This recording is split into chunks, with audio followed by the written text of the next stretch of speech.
पिछले साल अफ्रीकी देश जाम्बिया में कुछ एक भारतीय कंपनियों के बनाए कफ सिरप को लेकर आई शिकायतों के बाद विश्व व्यापार संगठन ने कई और भारतीय कंपनियों की तरफ से बनाए जाने वाले कफ और कोल्ड सिरप को लेकर निगरानी बढ़ा दी है।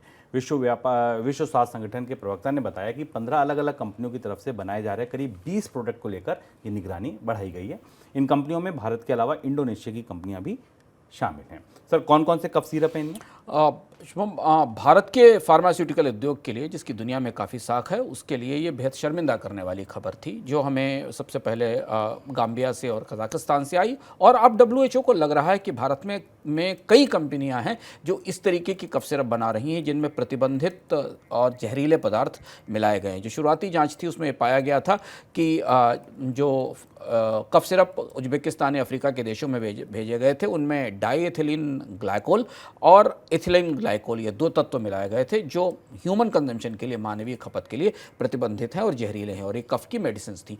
इसके बाद डब्ल्यूएचओ ने एकदम भारत की दवा कंपनियों पर सख्ती शुरू कर दी है। ये मामला पहले केवल दो कंपनियों पर केंद्रित था जिन्होंने, और दो बाजारों पर केंद्रित था जिन्होंने उज्बेकिस्तान और अफ्रीका के देशों में बेचा था। लेकिन अब डब्ल्यूएचओ ने कई कंपनियों पर को इस बात के लिए चिन्हित किया है और उनके कामकाज को लेकर अलर्ट भेजा है दुनिया के देशों में कि इन कंपनियों से आने वाली दवाओं में ये इस तरीके का जोखिम हो सकता है। इसमें हरियाणा की कंपनियां हैं, मेडन फार्मा, नोएडा की कंपनियां हैं, पंजाब की कंपनियां हैं। इन तीन राज्यों की फार्मा कंपनियां हैं जिन कंपनियों के खिलाफ डब्ल्यूएचओ ने यह कहा है कि इनकी दवाओं में जहरीले तत्व हो सकते हैं।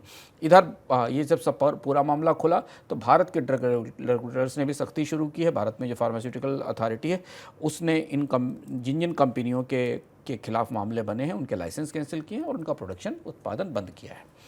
सर, फैसला क्या बताता है डब्ल्यूएचओ का? ये डब्ल्यूएचओ का फैसला बता रहा है कि जो विकासशील देश हैं जहां पर फार्मास्यूटिकल उद्योग बिल्कुल नहीं है, वो भारत, खासतौर पर भारत और इंडोनेशिया जैसे कई सारे देशों पर निर्भर है। और वहाँ खासतौर पर जो बेबी कफ सिरप का मार्केट है, जो normal cold and cough syrup का बाजार है, उस बाजार में भारतीय कंपनियों की बड़ी हिस्सेदारी है। भारत के फार्मास्यूटिकल उद्योग को पीछे हटकर ये समझना पड़ेगा कि उसकी साख इससे बुरी तरह डैमेज हुई है और जिन देशों में, और इसका असर उन प्रमुख बड़ी कंपनियों पर भी पड़ेगा आने वाले समय में जो इन बाजारों में पहुंचने की कोशिश कर रही हैं।